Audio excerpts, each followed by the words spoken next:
Hi everyone, it's Carol. Welcome to my channel. Today I'm going to do a video, but it's going to be in two parts. I'm still working on trying to get a system where my videos don't get broken up within 11 minutes, and I promise I am working on it and it should be here pretty soon. All right, so going back to this video being in two parts.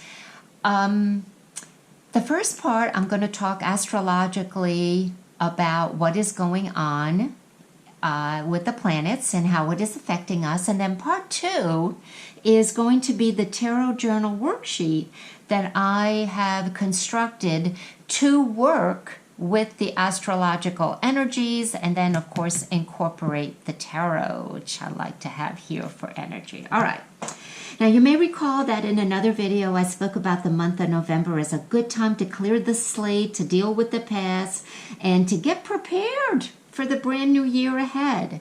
Since then, since the 20th of November, Mars entered into the sign of Scorpio.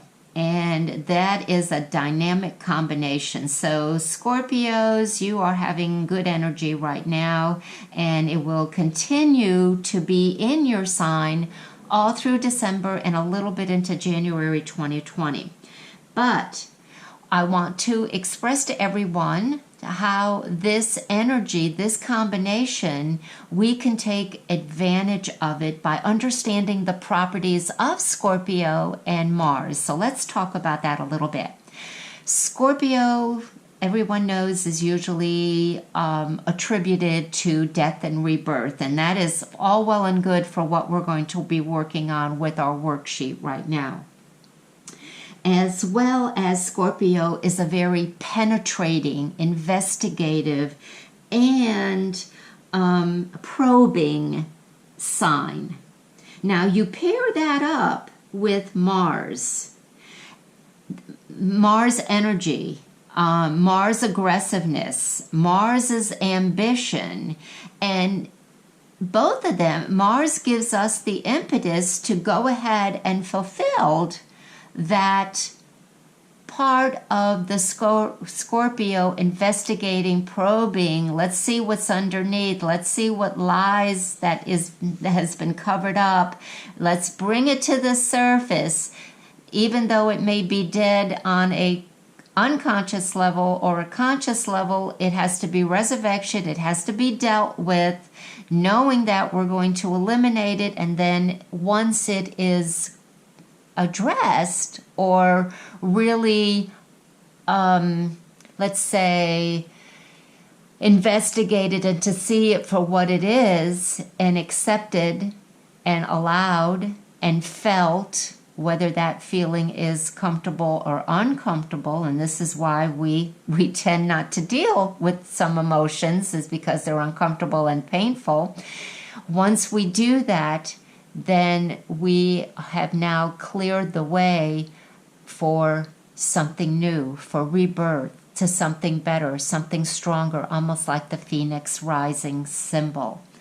So I wanted to best utilize that energy of Scorpio in Mars, as well as astrologically what's happening right now. All of us are feeling the hope, the enthusiasm, and wanting to take it one step forward to really find clarity in our lives. Many of us are tired of being tired, more physically, more emotionally than physically, but certainly both.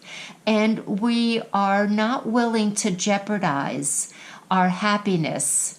And we want clarity of our purpose. Why are we here? Our soul is speaking to us, but we're not quite sure what it's saying, which is part of the unhealed aspects and old business that we haven't addressed, because we also understand that energy runs in different parts of our body: the etheric, the mental, the astral, and the emotional bodies. We are going to be dealing with the emotional body because it is believed that is the storehouse of all our pain, and it blocks the other bodies the energetic body from flowing clearly and unobstructed.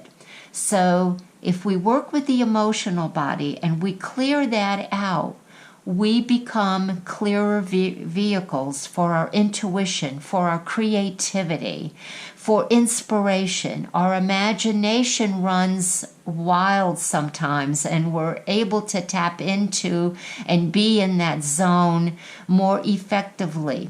We also find that we have more, that our life becomes more workable and manageable, and we seem to have patience. We seem to not be attached to outcomes. We seem to allow people to be who they are without trying to control them. That's a whole different issue, controlling and fearing of not being in control. If we work with the emotional body, we start to unearth and repair the damage that this unfinished business does to us. Okay, now, not for the reason of blame, but for the reason of change. That's my mantra, because most of us says, well, how has all this happened? Why do we have all these emotional blocks? It comes from misparenting. It comes from us feeling like we weren't understood. It comes from us being told to suppress our feelings. We hear statements like, don't cry, don't be angry, don't worry, you have nothing to fear. And when you're a little child and you're feeling fear, or you're feeling angry, or you're feeling hurt, and you're feeling frustrations, and you hear authority figures or parents or your teachers telling you that what you're feeling is wrong, then what you do with that is you stuff it, you placate it, you mismanage it, you put it in another area that anger now becomes rage or frustration or depression or shame or resentment. So all of those are ways that our emotional body gets inundated with this pain, these unresolved issues. So this is what we're going to cover in the worksheet. This is a prelude to that. I hope that you join me. So thanks for listening to part 1, and stay tuned for part 2. Thanks, everybody.